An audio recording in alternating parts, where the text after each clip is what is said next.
Saudara, tema gereja kita atau tahun ini kita bagi sama seperti tahun lalu 2 bulan, 2 bulan, 2 bulan, 2 bulan. Dan bulan ini Januari dan Februari tema gereja kita secara corporate adalah Zeal for the House. Yang nanti juga akan dibahas di PLC, Pastor and Leaders Conference pada tanggal 1 dan sampai 3 Februari dengan tema Zeal for the House. Atau semangat gairah untuk rumah Tuhan, untuk rumahnya. Nah saudara, dalam tema itu dalam 2 bulan ini dan minggu pertama ini waktu saya persiapkan khotbah buat hari ini khususnya, dan minggu-minggu depan biasanya di awal tahun saya membahas mengenai season 2020 yang bersangkutan, tahun bersangkutan.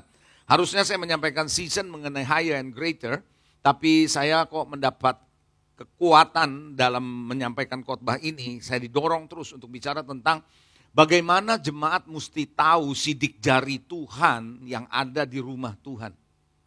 Jadi kita mesti ngerti ada sidik jari Tuhan sehingga itu yang membuat kita ngerti apa namanya zeal for the house. Apa artinya gairah atau bahasa Alkitab cinta akan rumah Tuhan menghanguskan aku. Consume me, kira-kira gitu ya. Nah sidik jari Tuhan pada rumahnya atau dalam bahasa Inggrisnya God's handprint on his house. Saudara, sidik jari itu penting. Nggak ada satu orang pun yang punya sidik jari yang sama. Termasuk yang kembar sekalipun. Karena kalau sama, nggak bakal dipakai untuk menyelidiki sebuah peristiwa, kejadian, untuk mengetahui kejahatan dan sebagainya, itu melalui sidik jari. Betul ya saudara? Sampai hari ini masih berlaku tuh sidik jari. Bahkan kalau ada HP tertentu, saudara, Anda pun bisa membukanya statnya dengan sidik jari. Ya, walaupun sekarang ada yang sudah sampai melihat wajah Anda gitu ya. Oke, mungkin nanti waktu Anda batuk juga dia baru bisa nyala gitu, bisa aja begitu. Kita tidak tahu saudara ya. Nah Bapak Ibu, berarti sidik jari setiap orang gak ada yang sama, setuju gak gitu? Apalagi sidik jari Tuhan beda sendiri saudara. Udah pasti saudara ya. Nah jadi sidik jari itu bukan hanya untuk keamanan, tapi juga untuk mengerti, untuk mengetahui kejahatan. Tetapi sidik jari itu sebenarnya adalah bukti dari keterlibatan seorang manusia di dalam satu kejadian, dalam artian objek. Saudara, kalau saya nggak pegang objek ini, botol ini, nggak ada sidik jari saya. Tapi sekarang karena saya udah pegang, jadi ada sidik jari saya nih. Jadi keterlibatan saya atas botol ini kelihatan karena saya ada sidik jari. Dan ketika saya nggak menyentuh saudara, nggak jamah saudara, atau nggak tepuk saudara, nggak salaman sama saudara, sidik jari saya nggak ada pada saudara. Betul? Tapi ketika saya salaman, sidik jari saya nempel sama saudara. Artinya apa? Sidik jari sebenarnya adalah bukti keterlibatan manusia pada sebuah objek atau kepada satu sesamanya manusia.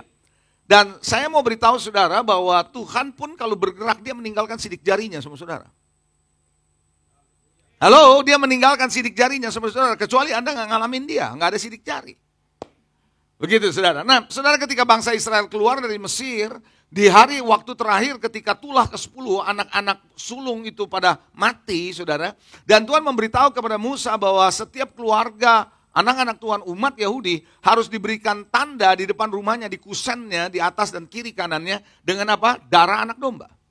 Sehingga ketika malaikat itu lewat, kelihat itu lewat, nggak akan mati anak itu. Betul ya saudara?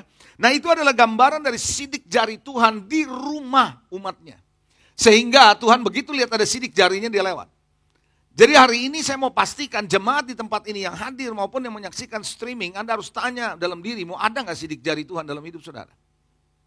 Coba tanya sebelah saudara, ada gak bro? Ada gak bro sis? Ada gak sidik jari Tuhan dalam hidup saudara? Jangan-jangan kita datang ke gereja tapi tidak pernah ngalamin Tuhan. Sehingga ketika hanya datang ke gereja tidak ngalamin Tuhan, sehingga sidik jari Tuhan, bahwa Tuhan tidak pernah menyentuh hidup saudara dan hidup saya. Atau kita tidak pernah menyentuh Tuhan misalnya. Itu tidak akan pernah ada sidik jari Tuhan. Saudara, pertanyaan-pertanyaan Anda perlu jawab. Jadi saya akan coba membawa Anda kepada pertanyaan-pertanyaan yang Anda perlu jawab. Yang pertama adalah, mengapa sidik jari Tuhan sangat penting? Why? Kenapa sidik jari Tuhan itu penting? Seberapa penting sih sidik jari Tuhan? Seberapa penting sih handprintnya Tuhan buat saudara dan buat saya? Dan khususnya saya ngomong mengenai gereja. Secara khusus saya bicara gereja saudara. Spesifik, tetapi tidak berarti Anda secara pribadi dan keluarga tidak saya sampaikan pesan ini.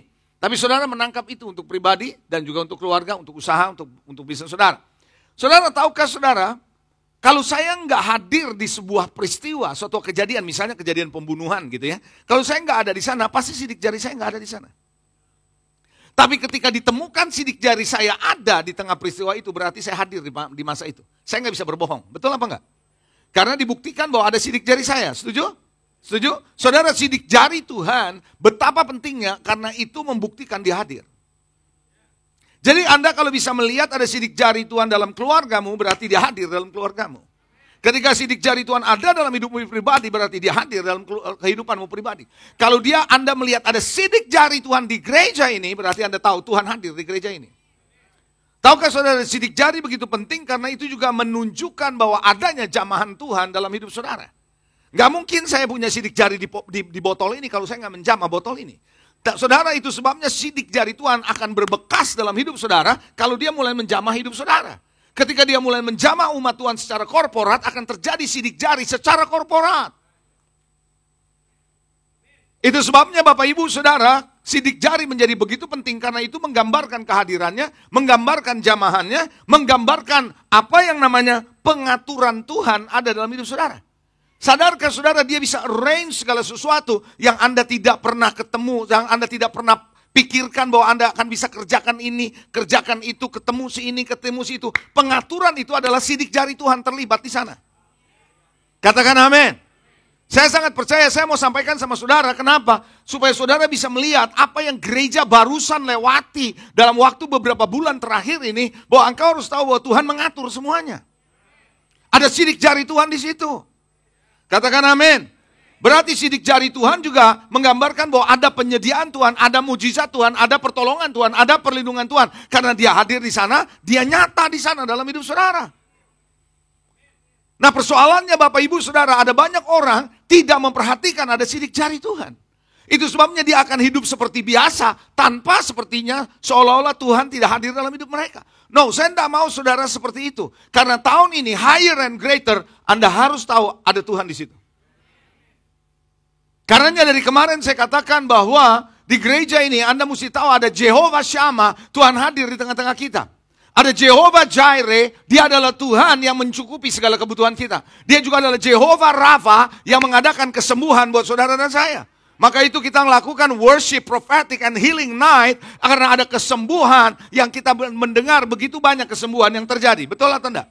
So berarti ada sidik jari Tuhan di tengah-tengah gereja ini. Coba tanya sebelah saudara, kamu percaya enggak? The problem is, sering yang terjadi, saya mau ulangin lagi sekali lagi, kita tahu ada sidik jari Tuhan, kita lihat ada sidik jari Tuhan, tapi kita cuek. Apa yang terjadi? Kita menjalani hidup seperti biasa, tapi kita tahu itu ada, kita lihat itu ada, kita tapi tidak peduli. Saudara, ada orang yang tahu sesuatu terjadi dalam hidupnya, Tuhan bekerja dalam hidupnya, tapi dia nggak mau tahu. Bisa terjadi begitu?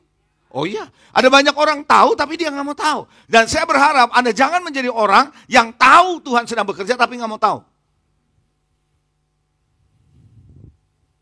Makanya kekristenan tidak ngalamin terobosan, tidak ngalamin kemenangan, tidak ngalamin seperti yang Tuhan janjikan. Kenapa? Karena kita nggak mau tahu. Coba bilang lagi sebelah saudara, saya harap itu bukan kamu sih. Sidik jari Tuhan itu adalah gambaran dari pertolongan Tuhan nyata dalam hidup saudara. Makanya kenapa itu sangat penting. Paham sampai di sini? Coba yang paham lambaikan tangan. Oh, puji Tuhan. Berarti Anda masih sama-sama saya di page yang sama, di halaman yang sama ya.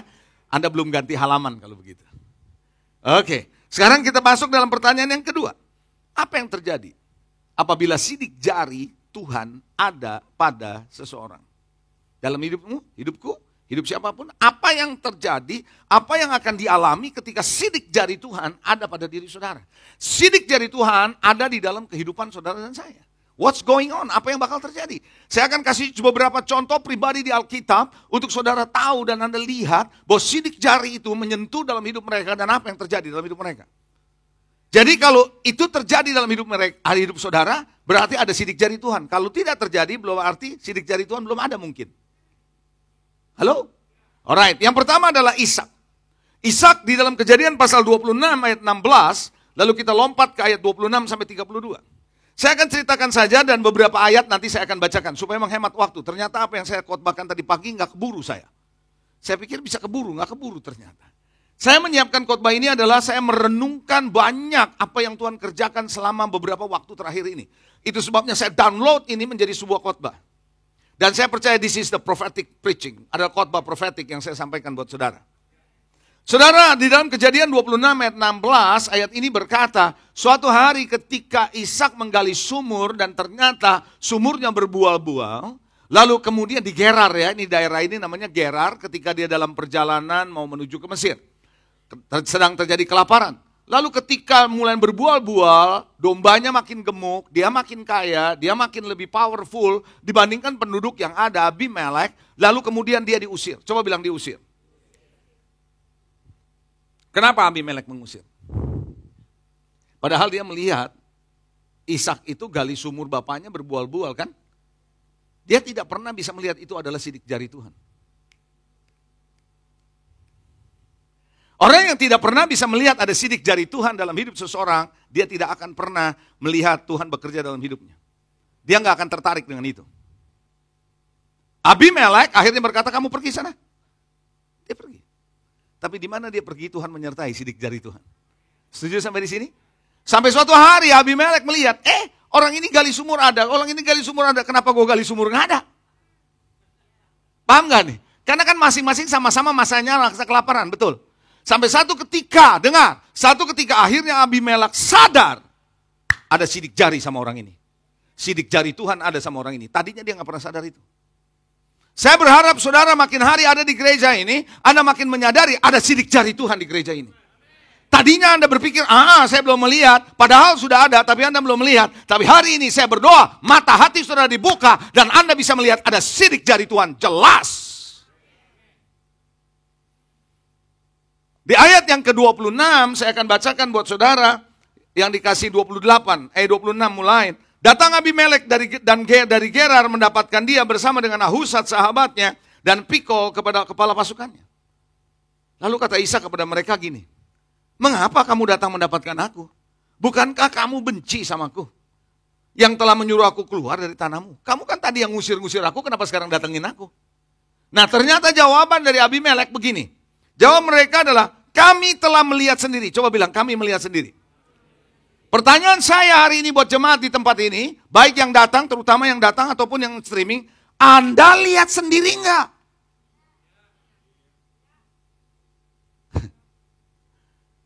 Saya mau tanya, Anda lihat sendiri enggak? Bahwa Abimelek melihat sendiri bahwa Tuhan menyertai engkau. Kami lihat sendiri, mata kami melihat ada sidik jari Tuhan sekarang kami bisa lihat ada di dalam hidupmu. Sebab itu kami berkata, baiklah kita mengadakan sumpah setia antara kami dan engkau, baiklah kami mengikat perjanjian dengan engkau. Lalu ayat 29, bahwa engkau tidak akan berbuat jahat kepada kami, seperti kami tidak mengganggu engkau, dan seperti kami semata-mata berbuat baik kepadamu, dan membiarkan engkau pergi dengan damai. Bukankah engkau sekarang yang diberkati Tuhan?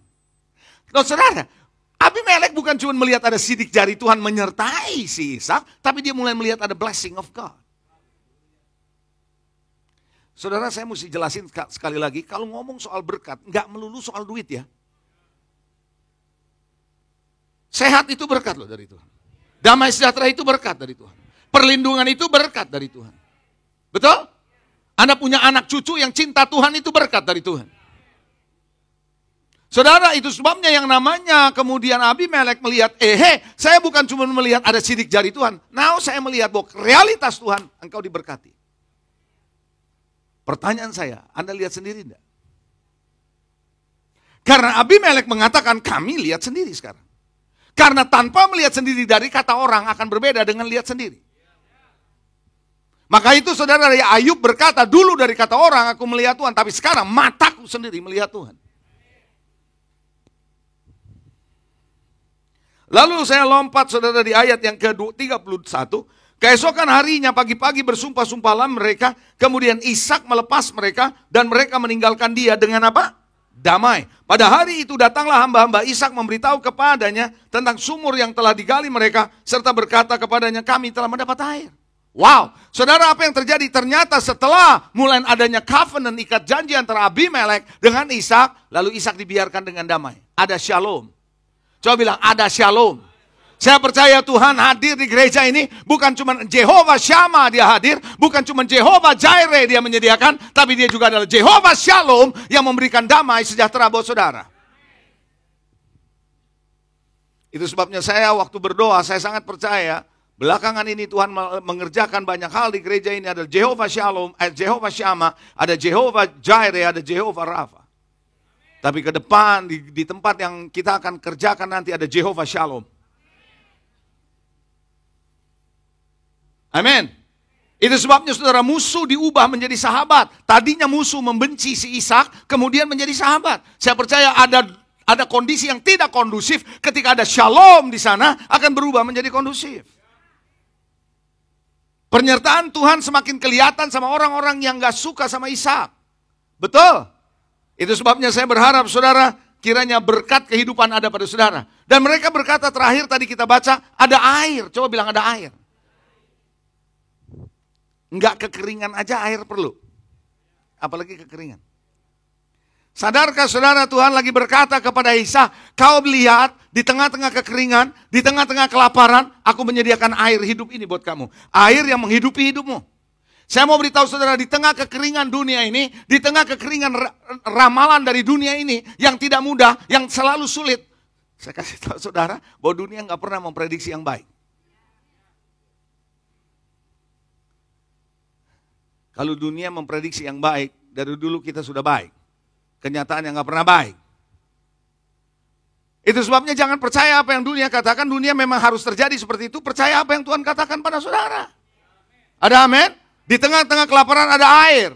Air adalah kebutuhan saudara, kebutuhan saya. Haleluya. Itu adalah Ishak yang pertama. Lalu kita lihat kedua, anaknya Yakub. Apa yang dialami Yakub Anda baca dalam Kejadian 32 ayat 24 sampai 29. Saya nggak akan baca karena waktu. Cerita aja sama saudara. Suatu hari saudara, Yakub lagi takut menghadapi Esau. Takut banget karena dia menipu Esau. Ya, kalau orang sudah berbuat salah dengan seseorang, dia takut ketemu sama orang itu loh. Betul? Takut banget. Nah, di tengah ketakutannya dia berjumpa dengan malaikat Tuhan yang adalah Tuhan sendiri, maka dia sedang bergumul di sana. Saat dia bergumul, maka tipenya Yakub ini fighter ternyata. Nggak gampang ditaklukin orang ini. Fighter, karena memang dari perut mamanya sudah fighter. Oh iya, dari perut mamanya udah tipikal fighter tuh. Makanya dipegangin tuh kakaknya punya kakinya tuh kan gitu. Dia tuh fighter. Jadi saudara, tipe fighter ini ada. Makanya dia fight dengan malaikat ini. Dan malaikat merasa bahwa waduh ini orang kuat sekali. Maka Tuhan taruh tangannya di pangkal pahanya. Pum, membuat dia terpelecok. Tanda signature of God, handprint of God ada di situ. Sidik jari Tuhan ada pada Yakub. Apa yang terjadi kalau sidik jari Tuhan ada pada Yakub? Terjadi perubahan. Tuhan berkata, namamu siapa? Yakub. Hari ini namamu bukan lagi Yakub tapi Israel. Akan terjadi transformasi kehidupan ketika ada sidik jari Tuhan dalam hidup saudara. Saya jamin hidup saudara tidak akan pernah sama lagi. Karena kalau dia hadir, dia bawa perubahan. Kalau dia hadir, dia bawa pribadinya. Dia bawa DNA-nya dalam hidup saudara. Katakan amin. Dan jangan heran kemudian dia tahu saudara, fajar sudah mau menyingsing. Maka Yakub bilang, jangan pergi dulu sebelum kau berkati aku. Maka Yakub diberkati. Saya beritahu saudara, Anda bukan hanya ngalamin transformasi, tapi berkat Tuhan akan menyertai saudara kalau Anda bisa melihat ada sidik jari Tuhan. Orang yang ketiga adalah Daud. 1 Samuel 17 ayat 37. Daud berkata, Tuhan telah melepaskan aku dari cakar singa dan cakar beruang. Anda harus tahu ini singa lapar, ini bukan singa Kristen. Cakar beruang, cakar singa aku telah dilepaskan. Artinya apa? Ada sign, ada sidik jari Tuhan dalam hidupku waktu aku menghadapi singa dan beruang. Tuhan bebaskan aku dari sana. Makanya ngadepin Goliat ini, gue gak takut. Orang yang punya sidik jari Tuhan, gak takut ngadepin tantangan. Gak takut ngadepin tantangan, dia hadapi walaupun itu besar. Melampaui ukurannya, melampaui kemampuannya, karena dia tahu ada Tuhan dalam hidup dia. Bisa katakan amin? Itu sebabnya saudara, ketika itu Saul berkata kepada dia, pergilah Tuhan menyertai engkau. Karena Saul bilang, ini anak berani juga, pergilah Tuhan menyertai engkau. Saya percaya kalau ada sidik jari Tuhan, Anda bukan cuma berani menghadapi tantangan, penyertaan Tuhan jelas dalam hidup saudara. Daud selalu mengingat apa yang Tuhan sudah buat. Begini loh saudara, merenungkan firman itu penting. Penting. Tapi banyak orang lupa merenungkan kebaikan Tuhan. Merenungkan apa yang Tuhan sudah kerjakan dalam hidupmu. Itu super penting. Kalau enggak, Anda akan maju mundur kayak yoyo. Anda enggak pernah sadar bahwa Tuhan itu pimpin hidupmu sampai hari ini. Di gereja ini, saya mau mengajar saudara yang ada di jemaat ini, Anda mesti lihat tuntunan Tuhan di gereja ini. Supaya saudara bisa melihat, renungkan apa yang Tuhan sudah perbuat. Supaya saudara tidak maju mundur. Karena Anda bisa tahu, from out of nothing, dari sesuatu yang kayaknya impossible, nggak mungkin, Tuhan sudah pimpin saudara. Tuhan sudah pimpin kita, betul atau enggak? Coba yang lihat dengan mata kepalanya sendiri, lambaikan tangan. Do you see this? That's important. Mungkin sebelumnya Anda skeptis, mungkin sebelumnya Anda bilang impossible, nggak mungkin. That's okay, karena kita belum lihat seperti Abimelek. Tapi suatu hari ketika engkau melihat, now I see, God is in the midst of us. Kita lihat ada Tuhan di tengah-tengah kita. Orang ketiga adalah Paulus. Orang keempat adalah Paulus. Paulus punya sidik jari Tuhan jelas waktu dia menuju ke Damsyik, dalam perjalanan Damsyik mau membunuh orang Kristen, dia itu teroris loh. Teroris itu. Jangan saudara bilang bukan, Paulus itu teroris. Mau bunuh orang Kristen. Tapi tidak pakai bom bunuh diri dia. Tapi di tengah jalan Tuhan berjumpa dengan dia, membuat matanya buta. Di tengah matahari lagi terik, terang Tuhan lebih terik dari matahari. Jadi, kalau Anda bilang dunia ini menyilaukan saudara, belum ketemu kemuliaan Tuhan sih. Baru Anda tahu itu lebih silau dari dunia ini. Maka dunia ini sirna di bawah silaunya Tuhan. Matahari yang terang, yang terik tidak bisa membutakan mata Paulus. Tapi terang Tuhan bisa membutakan mata Paulus.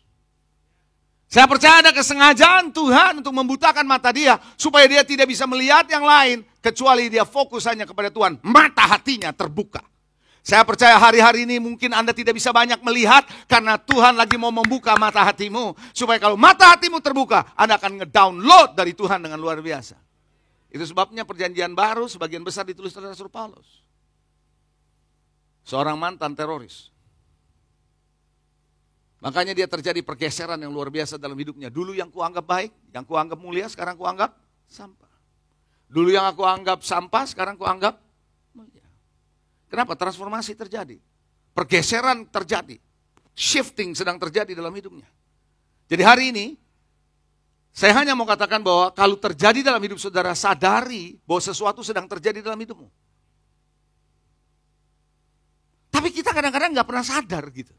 Bahwa sesuatu Tuhan lagi kerja dalam hidup kita. Kita gak pernah sadari karena kita gak memperhatikan itu sungguh-sungguh. Sehingga apa? Kita kerjain bagian kita aja terus. Kita gak pernah tahu Tuhan tuh lagi mau panggil kita, mau kerjain sesuatu dalam hidup kita. Tahu gak saudara? Tuhan itu muncul dalam hidupmu. Tidak dalam keadaan Anda lagi doa puasa sendirian di loteng gitu. Dalam keseharianmu.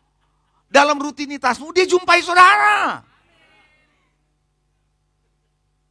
Emang Tuhan menjumpai Musa gimana? Musa lagi ngapain? Tidak lagi di tenda. Lagi menggembalakan domba seperti jalan yang biasa dia lakukan. Baca di Alkitab bilang begitu jelas. Lalu dia melihat ada semak itu terbakar. Buat dia pilihannya dua.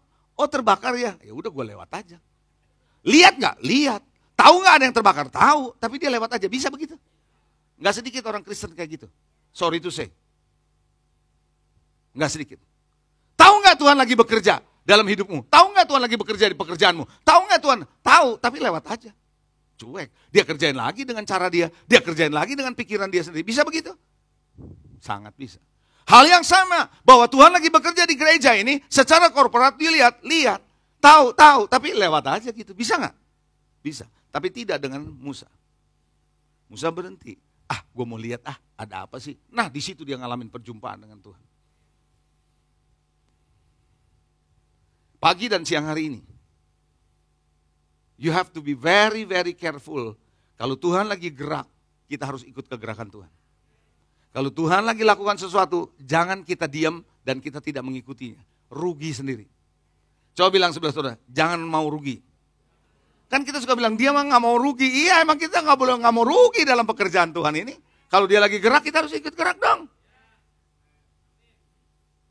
Orang seperti Abimelek aja bisa lihat Tuhan, masa saudara gak bisa lihat Tuhan? Nah sekarang pertanyaan yang ketiga, ready? Sudahkah Anda melihat dan mengetahui sidik jari Tuhan itu? That's the problem. Apakah Anda melihat, menyadari, dan tahu bahwa itu sedang terjadi, sidik jari itu sedang ada? Anda tahu enggak? That's the problem. Kita kadang-kadang datang ke gereja, maaf ya, beberapa orang, maksud saya bukan saudara, di beberapa gereja gitu loh. Bukan di sini, di sana sini. Datang ke gereja, nyanyi, puji Tuhan, tapi lewat gitu aja. Orang datang ke gereja bukan cuma sekedar datang, tapi dia mesti tahu apa yang Tuhan lagi ngomong ya. Betul nggak? Tuhan lagi mau membentuk apa, Tuhan lagi mau kerjain apa dalam hidup kita. Tapi kadang-kadang kita lewat gitu aja, terus kita pulang ya kita business as usual. Kita kerjain sepertinya khotbah sama khotbah gitu ya. Si pendeta semangat sampai keringetan, biarin aja, gue aja sendiri gitu. Anda paham nggak nih? Udah suara serak, udah keringetan, udah capek, biarin aja. Emang seru waktu di situ kayak naik jet coaster gitu. Selesai jet coaster lupa, cuma bilang serunya doang. Ada orang kayak gitu. Maksud saya di gereja lain gitu. Kita lupa. Kita lihat satu ayat menarik saudara. Waktu saya mempersiapkan ini, tiba-tiba ayat ini berbicaranya berbeda sama saya.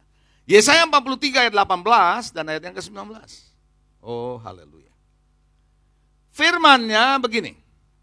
Jangan ingat-ingat hal-hal yang dahulu. Gini, bukankah dulunya kan kita begini ya, dulunya begini, gak usah ingat-ingat yang dulu. Lalu dia bilang jangan perhatikan hal yang dari zaman purbakala. Kita tuh suka membawa yang lama, bagasi masa lalu dibawa. Tapi yang menarik di ayat 19, lihat, coba bilang lihat. Gak jelas, coba lihat gitu. Tuhan bilang lihat nih, lihat kata Tuhan. Aku hendak membuat sesuatu yang baru, yang sekarang sudah tumbuh. Sidik jariku sudah ada, yang baru sedang terjadi nih. Lihat kata Tuhan. Terus dia lanjut begini, belumkah kau mengetahuinya? Emang belum tahu juga apa? Aku sedang lakukan sesuatu. Nangkep gak kira-kira pertanyaannya? Emang belum lihat juga apa? Apa yang aku sedang lakukan? Iya, aku hendak membuat jalan di padang gurun. Nggak ada jalan di padang gurun, tapi kalau mau Tuhan bikin mau apa? Nggak ada. Lalu Tuhan bilang begini saudara, sungai-sungai yang di padang belantara, nggak ada sungai di situ. Tapi kalau Tuhan mau bikin mau apa? Lihat kata Tuhan, a new things I'm going to do. Ada sesuatu yang baru, belum tahu juga apa, sudah mulai tumbuh nih, nggak tahu juga apa. Saya waktu mempersiapkan khotbah ini, saya berdoa supaya Tuhan buka mata hati kita semua. Supaya kita bisa lihat, nggak tahu apa Tuhan lagi mau kerjain apa. Yang Tuhan lagi kerjain, kita mesti tahu. Kita mesti lihat, coba bilang lihat. Lihat dengan apa? Mata kita sendiri. Haleluya. Nah sekarang saya masuk, dengar ya. Saya agak sedikit slow nih di bagian-bagian terakhir ini. Waktu bangsa Israel ada di padang gurun, 40 tahun, Tuhan ada nggak? Coba saya tanya, Tuhan ada? Hadir? Perbuatan Tuhan nyata? Berapa lama? Tapi mereka degil hatinya? Artinya apa? Sidik jari Tuhan 40 tahun jelas, tapi mereka cuek. Ada berapa banyak Anda sudah jadi orang Kristen 40 tahun? Sidik jari Tuhan tuh jelas dalam hidupmu, tapi kita cuek tuh. Kita nggak jalani seperti yang Tuhan mau, kita mau jalanin aja apa yang kita mau. Padahal Tuhan itu baik, di tengah-tengah jalan yang kita salah, Tuhan terlibat untuk meluruskan jalan kita. Tapi kita nggak pernah sadar. Saya mau mengajak jemaat di tempat ini khususnya. 2-3 tahun terakhir ini, Anda mesti melihat apa yang Tuhan kerjakan di gereja ini. Belumkah Anda melihat juga?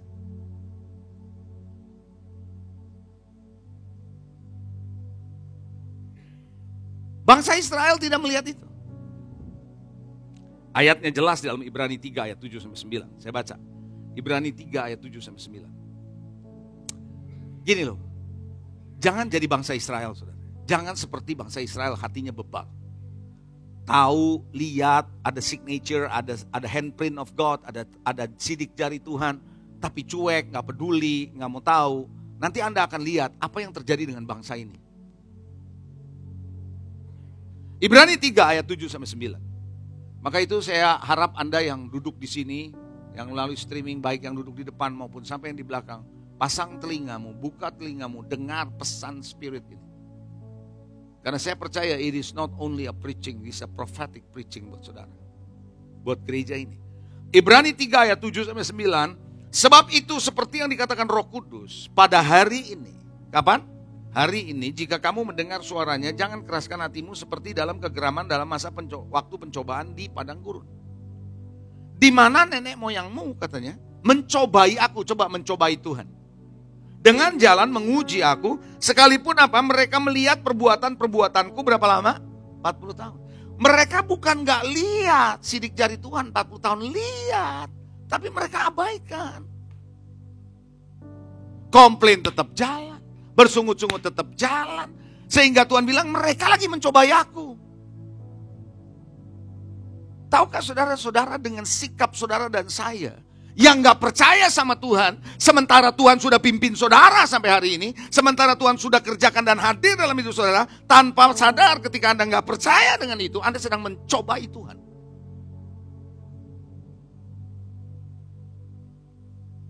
Kita sedang mencobai Tuhan. Karena Tuhan sudah menyatakan dirinya, tapi kita gak percaya. Kita lebih percaya apa yang kita bisa kerjakan, apa yang menjadi kemampuan kita, dan apa yang Tuhan dunia bisa sediakan lebih daripada apa yang Tuhan sudah sediakan buat saudara. Dan itu kita mencobai Tuhan. Tanpa kita sadari kita mencobai Tuhan. Bangsa Israel adalah bangsa yang mencobai Tuhan. Karena itu bangsa Israel gak bisa percaya penuh sama Tuhan. Ayo saya mau tanya, bangsa Israel percaya penuh gak sama Tuhan? Memberontak? Iya. Mengeluh? Iya. Komplain? Iya. Bersungut-sungut? Iya. Gak percaya sama Tuhan? Iya. Kenapa? Apakah sidik jari Tuhan gak ada? Ada. Apakah mereka ngelihat? Lihat. Apakah mereka gak ngalamin? Alami. Tapi mereka degil hatinya. Karena apa? Karena mereka tidak mau menyelaraskan diri mereka ke sana.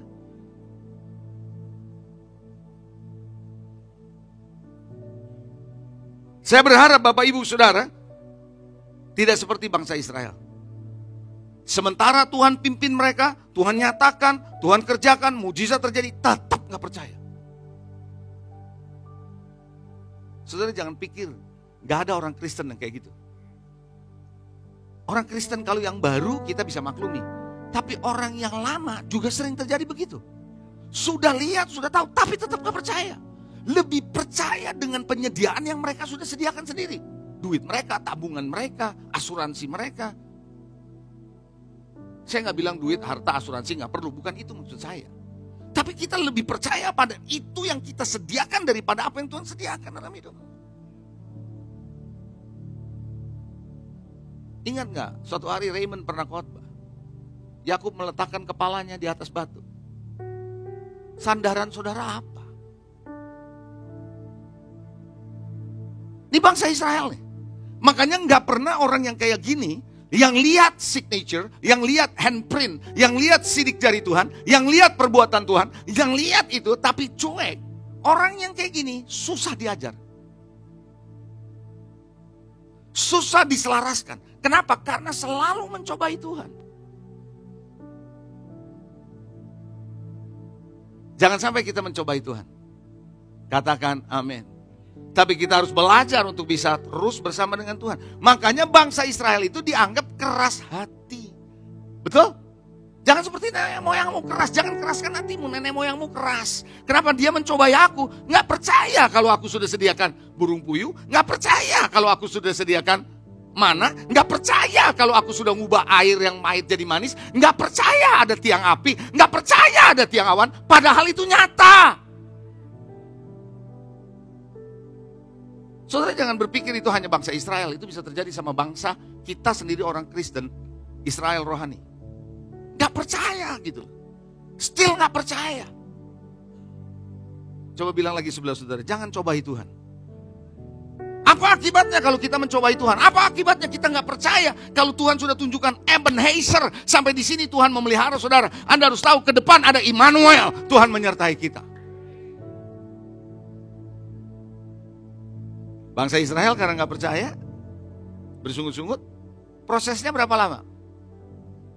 Harusnya perlu 40 tahun gak?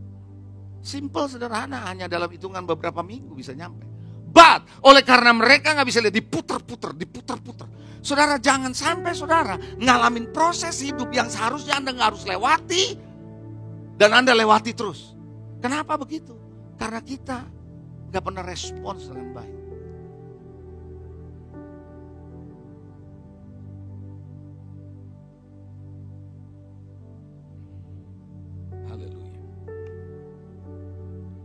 Saya mau mengajak jemaat di tempat ini.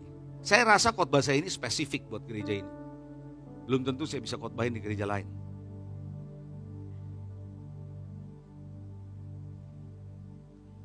Saya ngajak jemaat ini untuk bisa lihat sidik jari Tuhan.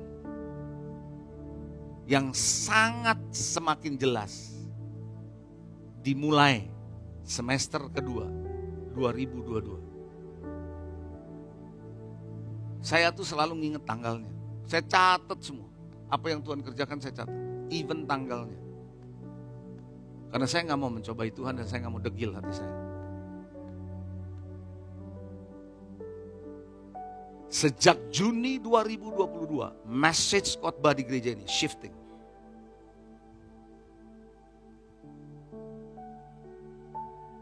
Masih ingat di 2022 saya katakan ada perahu yang ada di tiup angin. Siapa yang masih ingat itu? Coba beberapa yang masih ingat angkat tangan. Dan apa yang Tuhan ngomong masih ingat gak? Saya bilang waktu itu bahwa angin sedang membawa perahu ini. Dan perahu ini tidak akan berbahaya, tapi angin itu akan membawa kepada percepatan. Apakah itu sudah terjadi waktu itu? Belum, saya gak tahu, saya ngomong aja. Loh betul, saya ngomong aja. Karena saya percaya itu yang Tuhan katakan. Akan terjadi percepatan. I don't know how percepatannya terjadi. Karena waktu saya gak akan ulang secara detail semua. Hanya waktu urusan 2 bulan menjelang akhir tahun 2022. Yang kayaknya gak mungkin kita punya ini, punya itu. Tuhan sediakan. Saya juga shock waktu saya dikasih tahu sama Tuhan. Coba kamu hitung semua ini. Saya waktu lihat, iya ya. Ini terjadi percepatan. Percepatan sedang terjadi. Jehovah Shammah hadir, ada di situ. Jehovah Jireh ada di situ. Jehovah Rafa ada di situ. Ketika saya berdoa di 2023, tiba-tiba Tuhan ingatkan saya. Kamu tahu kamu punya pelayanan, ada kesembuhan. Iya. Beberapa orang saya doain sembuh. Saya tahu Tuhan. Why don't you start? Kenapa engkau tidak mulai lagi? Disitulah awal kenapa ada worship, prophetic, healing. Karena saya ingat ngomongan istri saya. Sekarang ini ke rumah sakit, mahal loh. Jemaat belum tentu sanggup loh. Mau asuransi, mahal loh. Jadi gimana saya tanya? Mesti Tuhan yang sembuhkan. Itu makin strong buat saya. Yes, only God can do it. Maka itu setiap pagi kalau saya nyembah Tuhan di pagi hari. Sampai hari ini. Lagu yang tidak pernah lepas dengan saya. You are the God that healeth me. You are the God, my healer. You send your words and heal my disease. You are the Lord, my healer. Sampai hari ini lagu itu tidak pernah lepas dalam penyembahan saya. Saya kalau berdoa itu, saya ingat wajah Anda. Paling utama saya ingat wajah istri saya. Loh benar, bukan karena saya lupa. No, saya berdoa for the healing of her body.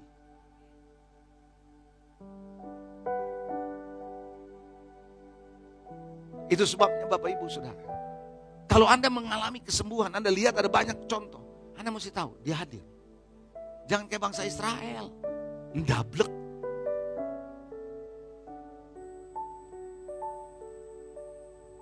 Tuhan sedang bekerja secara nyata. Sepanjang 2023, Anda bisa lihat nggak hal yang mustahil terjadi? Tuhan sedang shifting. Saya nggak tahu saudara, tapi di tahun 2023 maksud saya tuh merasa iman saya lagi di stretch, lagi ditarik, kayak karet tuh lagi dipaksa aku tarik. Dan saya percaya kalau senior pastornya ngalamin, jemaatnya mestinya ngalamin. Lagi ditarik nih iman saya. Lalu saya bertanya sama Tuhan, kenapa sih Tuhan lagi mau tarik iman saya? Kamu tahu musim di gereja ini apa tahun 2023? Masih ingat yang kemarin? Shifting and succeeding. Tuhan lagi bilang begini, aku lagi mau shifting kamu. Dari analisa otakmu dengan keadaan. Dari cara pandangmu, kamu lihat fakta. Dari kepinteranmu untuk melihat sesuatu. I will shift you. Bukan untuk menganalisa dan melihat kenyataan realitas yang ada. Bergerak dengan imanmu dan ketaatan. Dan saya percaya itu sedang terjadi, Tuhan lagi kerjakan. Lalu Tuhan ingatkan saya, penarikan dan peregangan iman ini bukan cuma engkau membawa ke shifting, tapi sedang ada dalam persiapan kamu untuk masuk 2024, higher and greater. Yang membuat engkau bisa naik ke atas bukan kemampuanmu, tapi faith, imanmu. Tadi pagi saya sharing, karena tadi pagi saya dapatkan itu. Walaupun beberapa kali saya sudah ngomong sama para staff. Tapi tadi pagi makin kuat, maka saya sampaikan tadi pagi. Kayaknya saya perlu juga sampaikan sama saudara. Waktu saya duduk di sana, saya melihat perahu yang lagi ditiup oleh Tuhan maju ke depan dalam percepatan. Tiba-tiba ngalamin tsunami. Bukan gara-gara kemarin Jepang tsunami nih saudara. No, itu sebelum Jepang tsunami saya sudah lihat. Tiba-tiba itu tsunami tinggi dan tadi pagi jelas itu. Tuh naiknya tinggi sekali perahu itu naik. Tapi perahu ini tidak berbahaya. Tuhan lagi berkata, this is the year for you. Higher and greater. I will bring you up. Supaya kau bisa lihat my vision.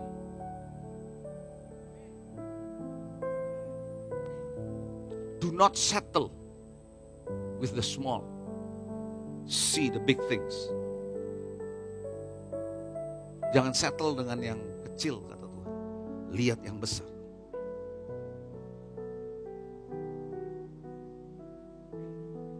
Maka itu tadinya saya mau khotbah, biasanya kalau awal tahun tuh saya khotbah tentang season, tahu nggak?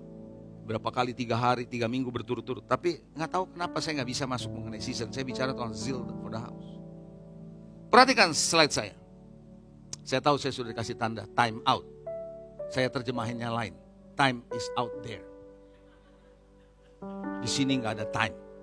Karena di situ tulis time out. Ya memang di luar, dia nggak di dalam gitu saudara. Oke. Itu bahasa orang profetik begitu saudara. Oke, baik. Mari kita lihat. Ketika sidik jari Tuhan nampak pada gerejanya.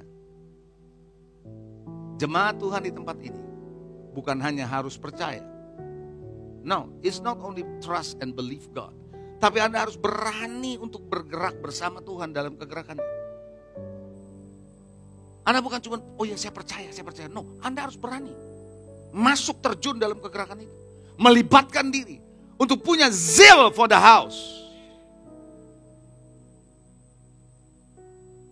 Saudara tahu suatu hari Tuhan membongkar barik yang jualan di bait suci?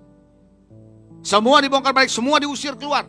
Yang menarik setelah mereka semua diusir keluar, itu yang sakit, yang lumpuh, yang timpang, yang buta, sembuh loh. Jadi selama ini mereka tetap buta di bait suci. Karena ada yang hijack.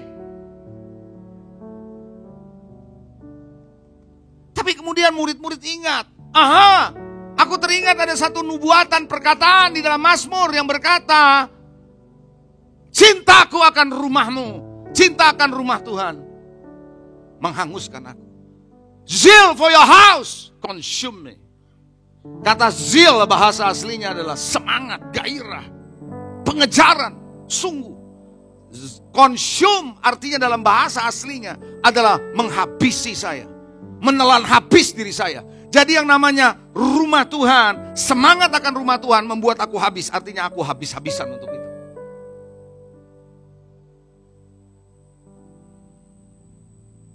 Saya mau ajak saudara, bisa gak kita melihat apa yang Tuhan lagi kerjakan? Katakan amin. Sekarang terakhir, respon saudara dan respon saya menentukan. Jangan sampai ambil responsnya bangsa Israel ya. Oke? Coba bilang saudara-saudara, jangan kayak bangsa Israel kamu. Coba bilang gitu. Jangan kayak bangsa Israel. Entar percaya, entar enggak, entar iya, entar enggak. Itu namanya maju mun. Coba bilang saudara-saudara, maju terus. Kemarin saya melihat ada satu quotation di sebuah IG dari seorang hamba Tuhan. Bagus nih kata-katanya. Ini permainan kata-kata sih, tapi bagus. Maju tak gentar. Gentar tak maju. Coba saya ulangi sekali lagi. Ngerti gak saudara? Maju tak gentar. Gentar, nah iya itu dia. Anda gentar tak maju. Tapi kalau maju tak gentar. Harus gitu saudara.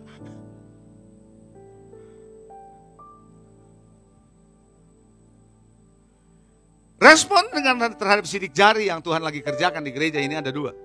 Anda gak sadar dan gak peduli. Anda lihat, bodo amat, peduli amat. Ya itu kan gereja itu lain sama saya. Oh enggak, saya sangat percaya apa yang Tuhan lagi kerjakan di gereja ini akan terjadi sama orang yang ada di dalamnya. Kalau ada urapan Tuhan turun di atas kepala Harun, ke janggut, ke jubahnya, semua akan ngalamin. Berkat-berkat Tuhan akan diperintahkan kepada Tuhan buat kita. Contohnya yang paling penting jangan kayak bangsa Israel, tapi saya mau ajak saudara lihat satu pribadi ini. Saya pikir saya bisa terusin lagi, lanjut lagi. Yang terakhir ya ternyata gak bisa juga waktu ini. Jadi musuh terbesar saya bukan setan tapi waktu. Oke. Orang ini namanya Rahab. Pernah dengar Rahab gak? Siapa itu Rahab? Pelacur. Anda baca nanti Yosua 2 ayat 1-15, saya gak akan bacakan semua, cuma akan beberapa ayat yang saya akan bacakan. Cerita ini menginspirasi saya waktu saya mempersiapkan khotbah ini. Padahal sudah berulang-ulang saya baca. Suatu hari Joshua kirim 2 pengintai masuk Yeriko. Tahu cerita itu kan? Entah kenapa dia bisa masuknya ke rumah Rahab loh. Padahal dia gak tahu kalau itu pelacur.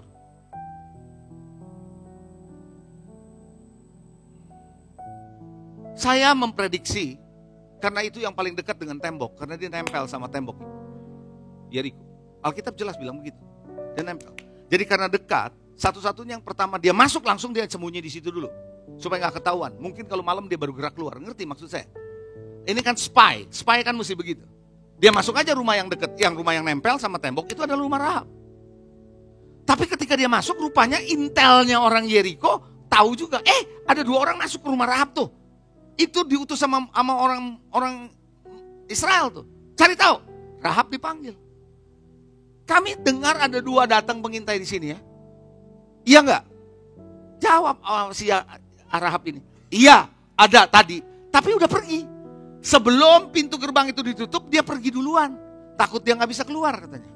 Kira-kira gitu. Oh gitu, cepet aja kejar. Kita siapa tahu dia belum terlalu jauh katanya.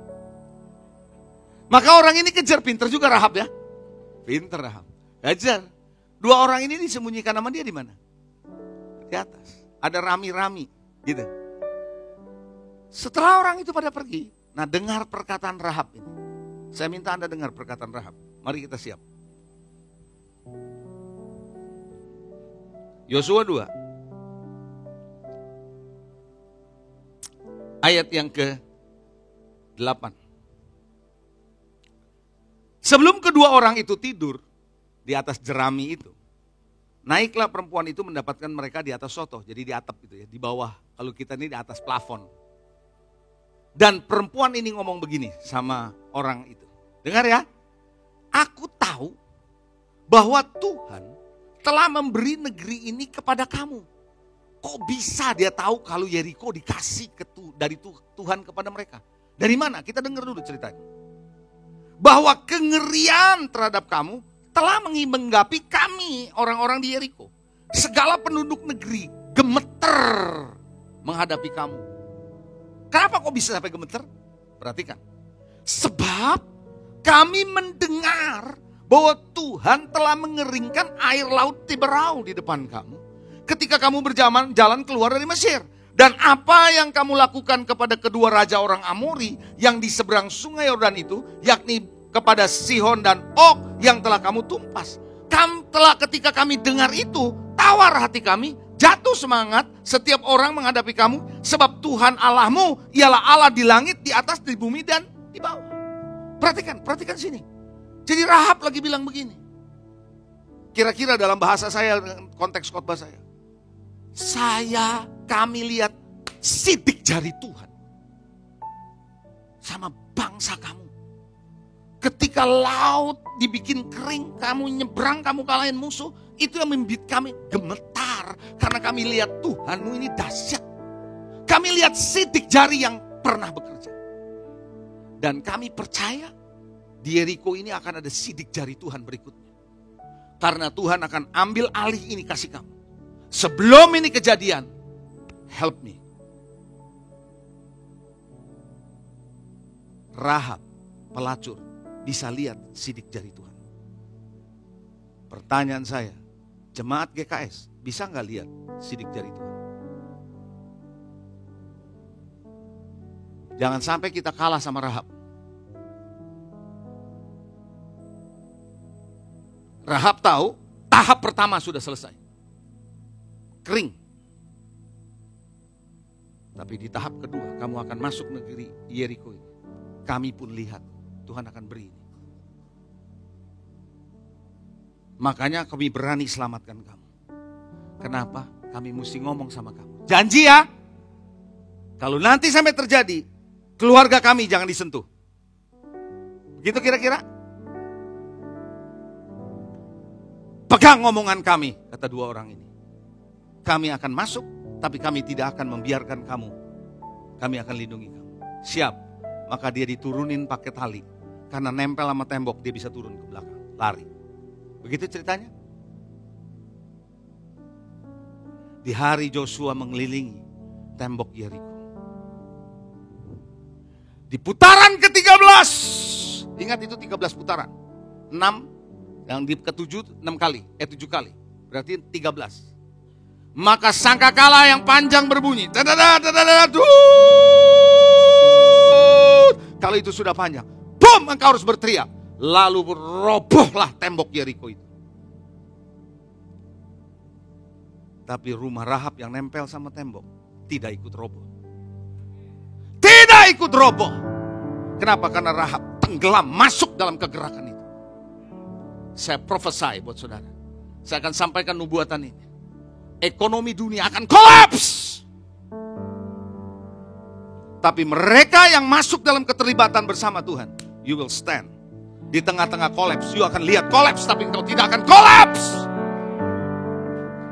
Dunia akan kehilangan perlindungan. Dunia boleh kolaps, ekonomi boleh kolaps, but you stand. Why? Because God is with you.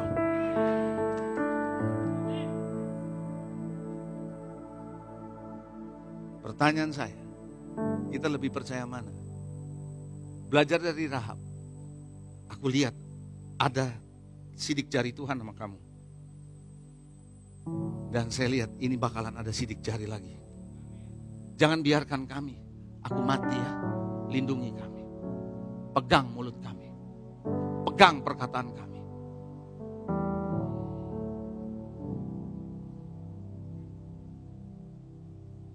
Rahab ngalamin pertolongan Tuhan dan mujizat.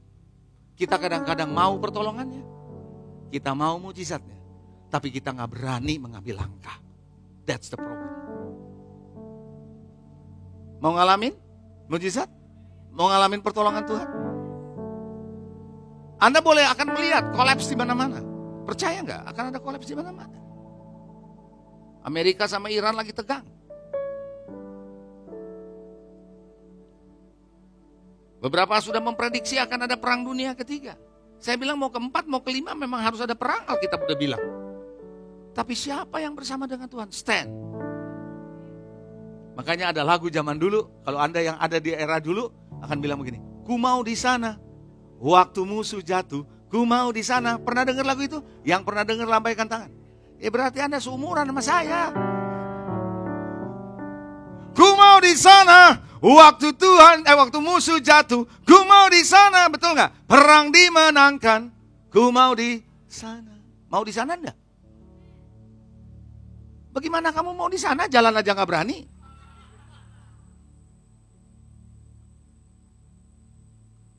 Jangan kayak bangsa Israel. Maju, mundur, maju, mundur, maju, mundur. Maju tak gentar. Maju tak gentar, gentar tak maju.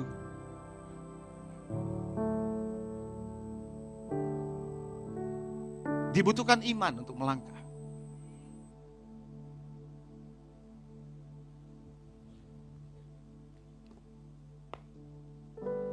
Dibutuhkan seorang anak punya iman yang berani memberi makanan siangnya 5 roti 2 ikan kepada para murid. Dia gak pernah tahu efeknya. Kalau dia kasih dia pasti lapar. Dia gak makan. Tapi dia gak pernah tahu efeknya. Makannya lebih kenyang daripada dia makan ini. Hari ini saya mau beritahu saudara. This is the year of higher and greater. Tapi Tuhan lagi mau stretch iman saudara. Dunia bicara fakta, tapi Tuhan bicara iman. Dunia bicara realitas, tapi Tuhan bicara kebenaran. Hari ini saya mau ajak saudara, yuk lihat sidik jari Tuhan. Jangan diam aja, respons dengan benar. Kita akan berkata, ini aku, ini kami, I will move bersama-sama dengan Tuhan. Amin. Puji Tuhan. Mari kita arahkan hati kita datang sama Tuhan. Saya undang Anda bangkit berdiri.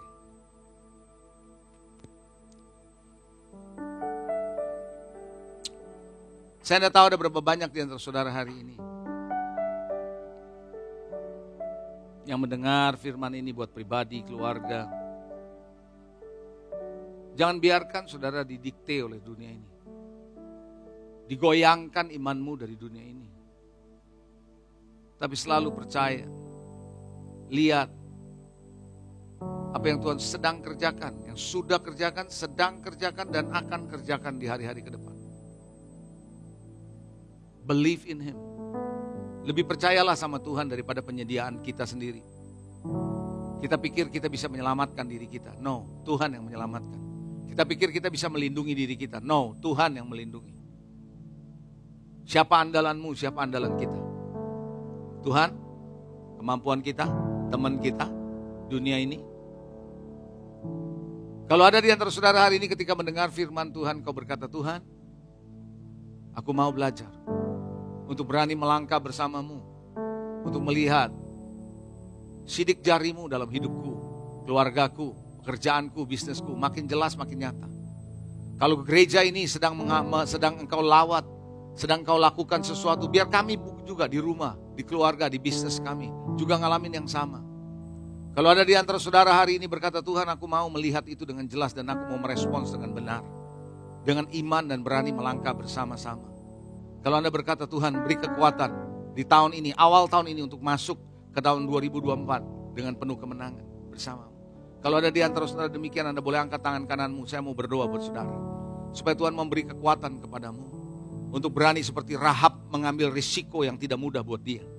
Dia akan mati kalau ketahuan benar dia menyembunyikan 2 pengintai ini. Tapi dia berani ambil risiko itu bersama Tuhan. Dan akhirnya risiko itu ternyata betul membuahkan hasil. Dunia kolaps di sekitar dia, tapi dia tidak pernah kolaps. Tuhan, kami berdoa untuk yang mengangkat tangan hari ini di hadapan-Mu. Biarlah Tuhan setiap kami mengambil keputusan hari ini, bahwa kami tidak lagi berjalan menurut apa yang kami pikirkan, apa yang kami dengar, apa yang kami alami, apa yang kami rasakan. Kami menjadi takut, kami menjadi khawatir. Kami tidak akan mencobai Tuhan. No, kami tidak akan mencobai Engkau Tuhan. Seperti bangsa Israel yang mencobai Engkau. Sementara mereka melihat sidik jari Tuhan di dalam kehidupan mereka tiap hari selama 40 tahun. Tuhan, aku berdoa hari ini biarlah Tuhan umat-Mu di sini menyadari penuh bahwa apa yang Tuhan sedang kerjakan, yang sudah kerjakan, sedang kerjakan di gereja ini, di keluarga kami masing-masing juga. Kami boleh melihat sidik jari-Mu begitu nyata dalam hidup kami. Kami tidak mau abaikan dan kami tidak mau menjadi naif dan kami tidak mau menjadi bebal. Tapi kami mau menjadi orang yang bergerak bersama-Mu Tuhan. Di tengah risiko yang ada. Kami tidak tahu apa yang bakal terjadi. Tapi kami tahu Tuhan bersama Engkau. Kami tahu ada pemeliharaanmu yang sempurna. Kami akan tetap berdiri tegak. Kepala kami tegak menghadapi musuh-musuh kami. Kami boleh melihat dunia makin gelap. Tapi kami melihat ada terang Tuhan dalam hidup kami. Yang menerangi kehidupan kami. Sehingga membuat kami menyadari hidup ini adalah anugerah. Hidup ini adalah berkat. Hidup ini adalah pertolongan dari Tuhan. Tuhan, aku berdoa biarlah Tuhan setiap kami yang hadir hari ini mendengar firman-Mu, kami menangkap pesan profetik ini buat setiap kami untuk bergerak bersama-Mu memasuki tahun 2024 menjadi tahun di mana kami mengalami kemenangan yang gilang gemilang. Berkati mereka, berkati kami yang mengangkat tangan sehingga tidak lagi ada ketakutan, tidak lagi ada kekhawatiran, tidak lagi ada kecemasan, tidak lagi ada usaha untuk memelihara diri sendiri. Ketakutan kami membuat kami mencoba untuk melindungi diri kami, menyiapkan masa depan kami sendiri tanpa disadari kami menjauh dari Engkau. Tuhan, hari ini kami berdoa biarlah seperti Rahab yang dipelihara oleh Tuhan, demikian kami pun akan dipelihara oleh Engkau. Ketika kami melangkah dalam iman, melangkah di dalam keberanian kami bersama dengan Engkau. Karena sidik jari Tuhan sudah semakin nyata dalam pribadi kami, keluarga kami, bahkan di gereja ini. Tuhan, terima kasih, kami mau bersama-sama bergerak menuju kepada destiny Tuhan. Kami boleh melihat penggenapan rencana-Mu terjadi. Percepatan demi percepatan akan terjadi. Higher and greater akan terjadi dalam hidup kami. I thank you Lord Jesus. Terima kasih, terima kasih. Mari angkat kedua tanganmu. Tuhan, terima kasih untuk berkat-Mu hari ini. Apapun yang kami alami selama 2023, kami tahu sidik jari-Mu ada di sana. Kami tidak mau mengabaikan begitu saja. Kami mau mensyukuri. Kami mau kembalikan semua ini hormat, puji, syukur kepadamu. Karena semua berasal daripadamu, datang daripadamu, dan oleh karenamu kami mau kembalikan itu semua kepadamu. Bagi kemuliaan dan hormat hanya kepadamu. Tuhan, terima kasih, berkati Tuhan umat-Mu. Sehingga di hari-hari ke depan kami boleh melihat karya-Mu yang semakin besar. Kiranya berkat yang besar dari Allah Bapa, kasih karunia dari Tuhan Yesus Kristus, persekutuan yang indah bersama Roh Kudus, menyertai saudara mulai saat ini sampai selama-lamanya. Yang percaya diberkati Tuhan katakan, amin, amin, amin.